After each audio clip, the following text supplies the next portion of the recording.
ونصلي على رسوله الكريم أما بعد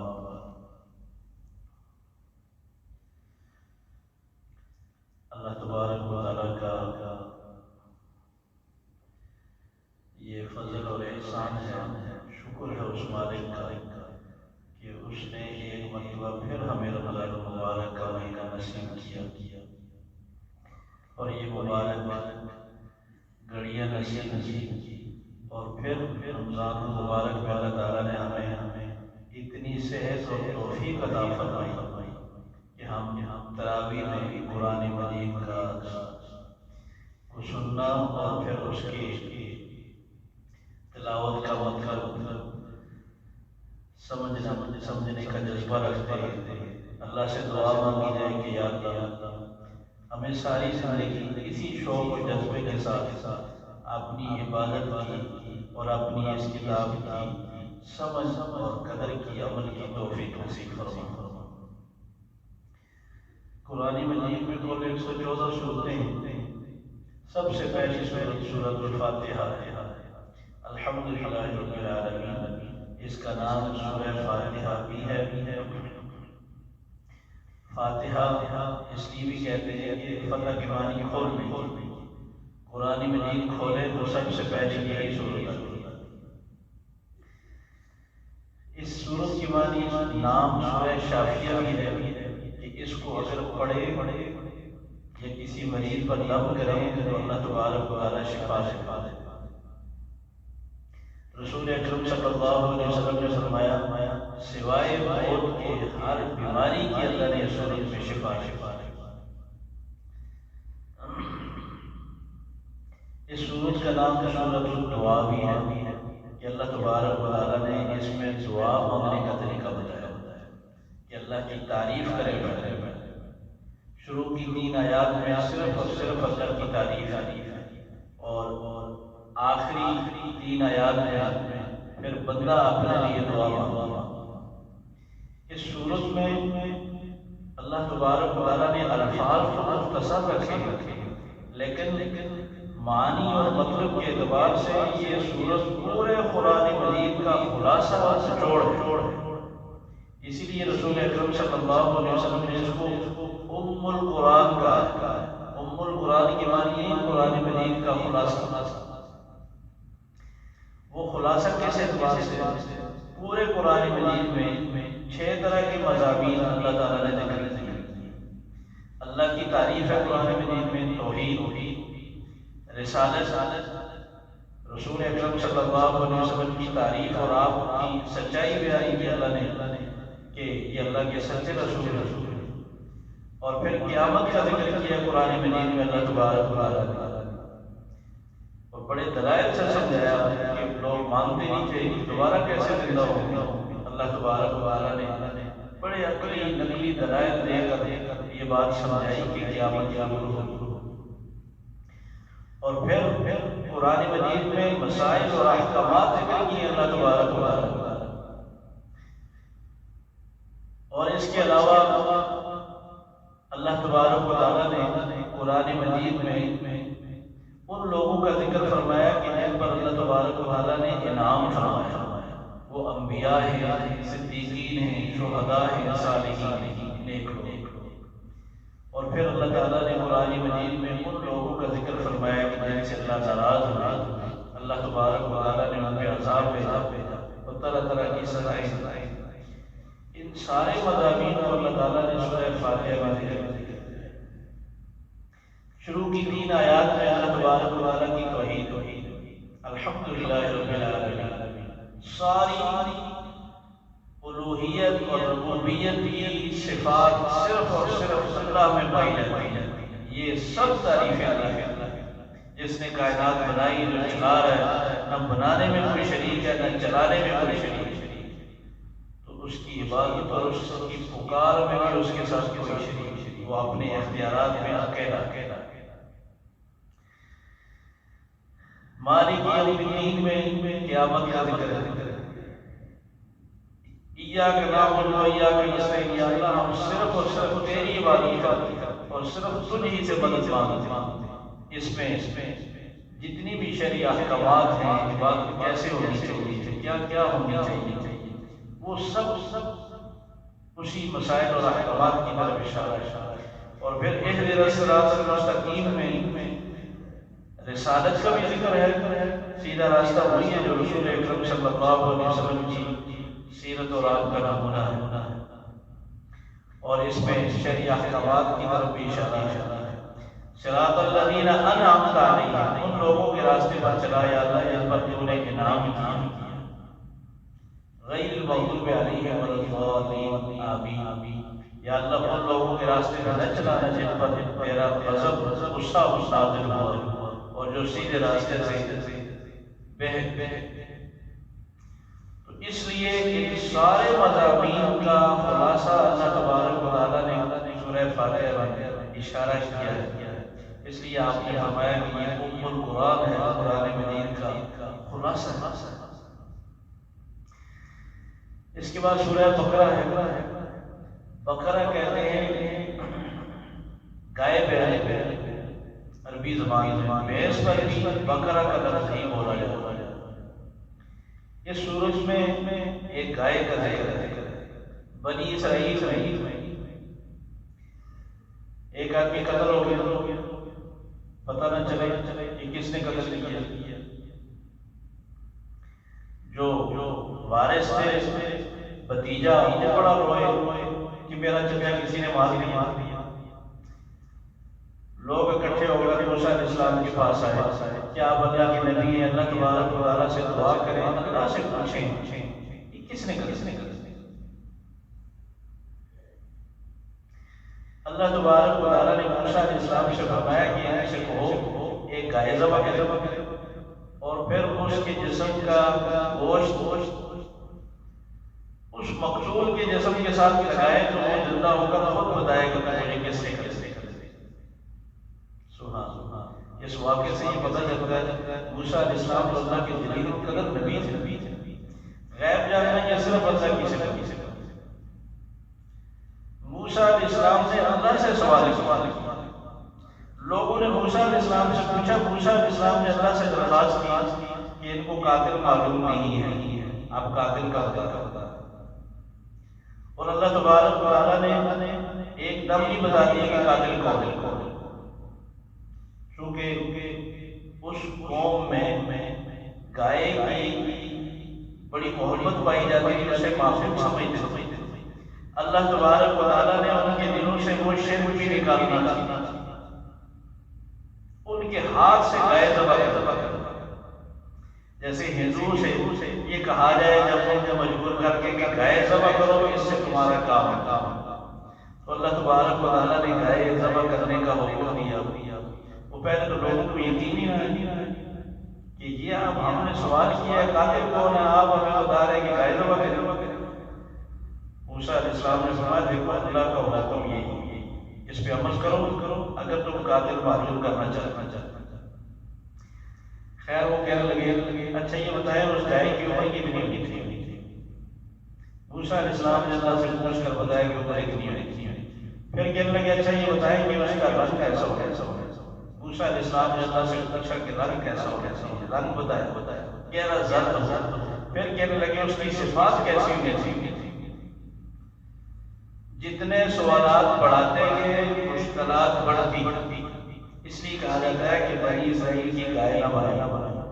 رسول اکرم صلی اللہ علیہ وسلم نے فرمایا جتنا تمہیں بولا جائے بس اس پہ عمل شروع کرو۔ ہاں اگر بات سمجھ نہ آئی ہو تو یہ پوچھیں، لیکن اس کی کھال نہ ہو۔ فرمایا کہ پچھلی قوموں نے بھی ایسے ہی کیا، اپنے دین کو خود مشکل بنا۔ آخر انہوں نے گائے ذبح کی، اور گائے ذبح کرنے کے بعد جب اس کا گوشت مقتول لاش کے ساتھ کھایا تو وہ زندہ ہو گئی۔ اس نے کہا کہ میرے بھتیجے نے مجھے یہ جو رو ہے جس نے شور مچایا ہو کس نے مجھے مارا۔ تو اس گائے کا کیونکہ واقعہ ذکر ہے، اس گائے کو عربی میں بقرہ کہتے ہیں، اس لیے سورت کو اس مناسبت سے سورہ بقرہ کہا۔ اس سورت کی ابتدا میں یہ سورت جو ہے وہ مدینہ منورہ میں نازل ہوئی، اور سب سے پہلی سورت مدینہ منورہ میں جا کر یہی نازل ہوئی۔ مکہ مکرمہ میں تو کوئی مشرکین تھے جو کسی آسمانی کتاب کو ماننے والے نہیں تھے، ایسے بے تکے سوال کرتے کہ آپ پہاڑ کو سونا بنا دیں یا نہر جاری کر دیں، باغات ہونے چاہیے آپ کے پاس، ہمیں فرشتے نظر آنے چاہیے، بڑے اس قسم کے سوالات۔ مدینے میں یہودیوں کے بڑے بڑے مدارس تھے، بڑے بڑے علماء تھے، بڑی بڑی خانقاہیں تھیں۔ تو سورہ بقرہ جب نازل ہوئی تو اس میں اللہ تبارک و تعالیٰ نے سورت میں زیادہ تر مسائل اور احکامات وہ بیان کیے جو یہودیوں نے سوالات کیے، اور اس وقت اللہ تبارک و تعالیٰ نے وضاحت فرمائی۔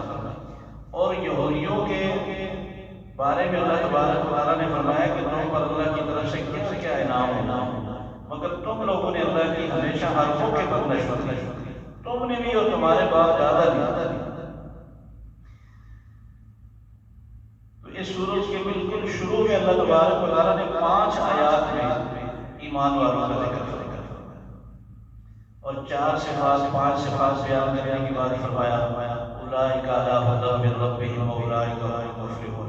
جن لوگوں میں یہ صفات پائی ہیں کہ وہ بغیر دیکھے اللہ کی ذات پر ایمان رکھیں اور ہماری دی روزی میں سے وہ خرچ کرنے والے ہوں، ہمارے کلام پر ایمان رکھنے والے ہیں، ساری آسمانی کتابوں پر آخرت پر یقین رکھنے والے ہیں۔ فرمایا کہ یہ اللہ کی طرف سے ہدایت ہے۔ پھر دوسری 2 آیات میں اللہ تبارک و تعالیٰ نے کفار کا ذکر فرمایا جو ایک دم اللہ تبارک و تعالیٰ کا انکار کرتا ہے۔ پھر 13 آیات میں اللہ تبارک و تعالیٰ نے منافقین کا تذکرہ فرمایا جو ظاہر میں کلمہ پڑھتے ہیں مسلمانوں کو دھوکہ دینے کے لیے، لیکن حقیقت میں وہ اندر سے نہ قرآن مجید کو اللہ کی کتاب مانتے نہ رسول اکرم صلی اللہ علیہ وسلم کو اللہ کا رسول مانتے۔ سوال یہ پیدا ہوتا ہے کہ اللہ تعالیٰ فرماتے ہیں یخادعون اللہ والذین آمنوا، منافقین اللہ کو دھوکہ دے۔ اللہ کو کیسے دھوکہ دے؟ دھوکہ تو اس کو دیا جاتا ہے جس کو پتہ نہ ہوتا۔ اللہ کو تو کائنات کے ذرے ذرے کا علم ہے، اللہ کو کون دھوکہ دے سکتا؟ مفسرین نے اس کا یہ جواب دیا ہے کہ اللہ کو دھوکہ دینے کے معنی یہ ہے کہ یہ اللہ کے رسول کو دھوکہ دے۔ اللہ کو تو دھوکہ نہیں دیا جا سکتا، مگر رسول اکرم صلی اللہ علیہ وسلم کو دھوکہ دیتے تھے کہ ہم آپ کو اللہ کا سچا نبی مانتے ہیں، اللہ کا سچا رسول سمجھتے۔ اللہ نے فرمایا کہ یہ حقیقت میں یہ اپنے آپ کو دھوکہ دے رہے، اپنی آخرت برباد کر رہے، یہ اس بات کو سمجھ معاشرے میں فساد پھیلاتے ہیں، کہتے ہیں ہم تو امن پھیلانے والے ہیں، قائم کرنے والے لوگ۔ جب ان سے کہا گیا کہ ایسے ایمان لاؤ جیسے ہی مسلمان رہیں گے، یہ تو بیوقوف لوگ۔ اللہ نے فرمایا یہ بیوقوف نہیں، تم بیوقوف جو اللہ کے سچے پیغام کو دل سے نہیں مانتے، اللہ کے سچے نبی کو نہیں مانتے، اللہ کی سچی کتاب کو نہیں مانتے، تم سے بڑا بیوقوف کون؟ یہ جو دل و جان سے ماننے والے ہیں سب سے زیادہ عقلمند یہی۔ اللہ نے ان کا دفاع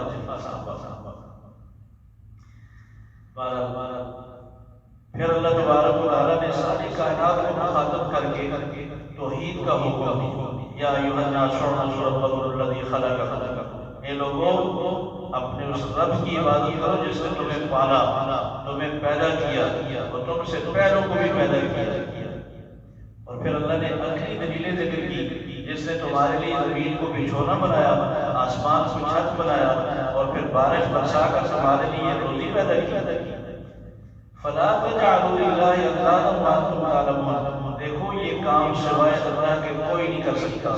جب یہ سوائے اللہ کے کوئی نہیں کر سکتا تو پھر عبادت اور پکار کے لائق بھی پھر اکیلا وہ اللہ ہے، اس کے برابر کسی کو نہیں۔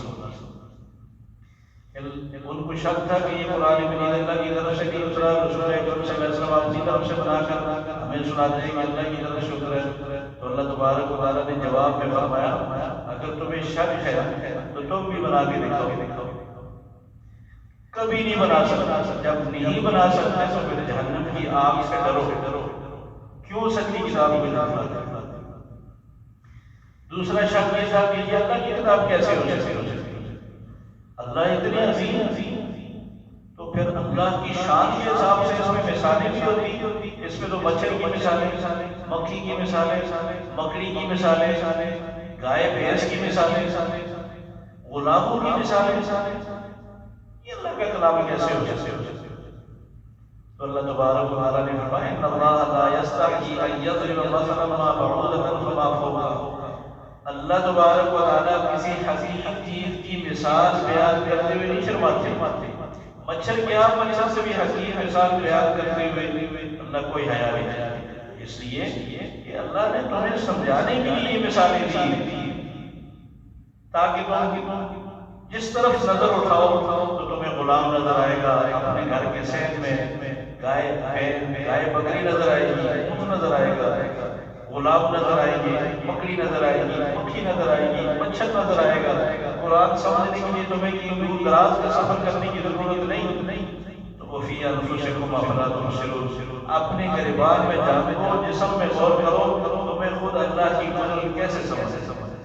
اللہ نے بہت آسان ہے فرمایا کہ یہی قرآن مجید ہے، یہی مثالیں، ان سے کچھ لوگ تو بدعتے ہیں، گمراہ ہوتے ہیں، جو انکار کرتے ہیں، جو اس میں غور کرتے ہیں وہی ہدایت پا جاتے ہیں۔ وہ ان کو توحید سمجھنے کے لیے یہ مثالیں زبردست ہیں، اللہ نے بیان کیا۔ اللہ تبارک و تعالیٰ نے اس کے بعد حضرت آدم علیہ السلام کی تخلیق کا ذکر کیا کہ ہم نے فرشتوں کے سامنے ذکر کیا کہ ہم دنیا میں ایک خلیفہ بنانے لگے، تو فرشتوں نے کہا یا اللہ جیسے آپ ایسے کو خلیفہ بنا رہے ہیں، خون بہائے گا انسان، فساد بچائے گا، تو یہ جنات فرشتے کوئی غیب نہیں جانتے، چونکہ انسان سے پہلے جنات کا مشاہدہ کر چکے تھے فرشتے کی، انہوں نے خون ہی بہایا اور فساد بچایا، تو انسان بھی ایسے ہی کرے گا۔ فرشتوں نے عرض کیا کہ نحن نسبح بحمدک ونقدس لک، یا اللہ تیری عبادت کے لیے، تسبیح کے لیے ہم تو یہ کوئی تکبر کی وجہ سے نہیں کہا، بلکہ یہ مخلص ہو کر نے کہا کہ جب آپ کو عبادت ہی کروانی ہے تو ہم حاضر۔ اللہ تبارک و تعالیٰ نے فرمایا دیکھو جو میں جانتا ہوں تمہیں نہیں پتہ، جو کام میں نے انسان سے لینے ہیں وہ تمہارے بس میں نہیں، تم نہیں کر سکتے۔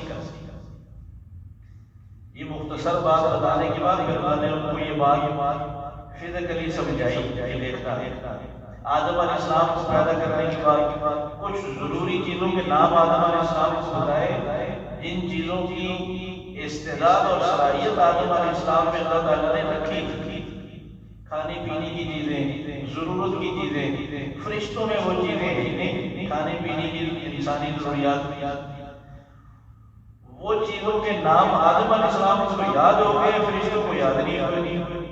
آدم علیہ السلام نے اللہ تبارک و تعالیٰ نے فرشتوں سے فرمایا سناؤ، فرشتوں کو یاد ہی نہیں۔ آدم علیہ السلام سے فرمایا کہ آدم تم سناؤ، آدم علیہ السلام نے فرفر سنایا۔ اب فرشتے بھی دیکھ کر حیران جائے گی، تو فرشتے خود ہی کہنے لگے کہ یا اللہ جو آپ جانتے ہیں ہم غیب نہیں جانتے۔ اللہ تبارک و تعالیٰ نے یہ بات سمجھائی کہ انسان میں نے وہ صلاحیت رکھی ہے جو تمہارے اندر نہیں ہے، اس سے میں نے جو کام لینے ہیں وہ نہیں کر سکتا۔ انسان اگر انسانیت پہ آ جائے جیسے اللہ کا حکم ہے تو پھر فرشتے بھی اسی پر فخر کرتے ہیں، فرشتے بھی لشکر، اور اگر انسانیت سے گر جائے تو اللہ تبارک و تعالیٰ نے فرمایا اولئک کالانعام بل هم اضل، پھر یہ جانور سے بھی بس۔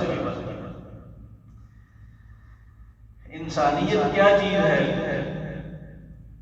جس کو اللہ نے بیان کیا ہے، جس کو رسول اکرم صلی اللہ علیہ وسلم نے اپنی سیرت سے بتایا ہے کہ یہ ہے انسانیت۔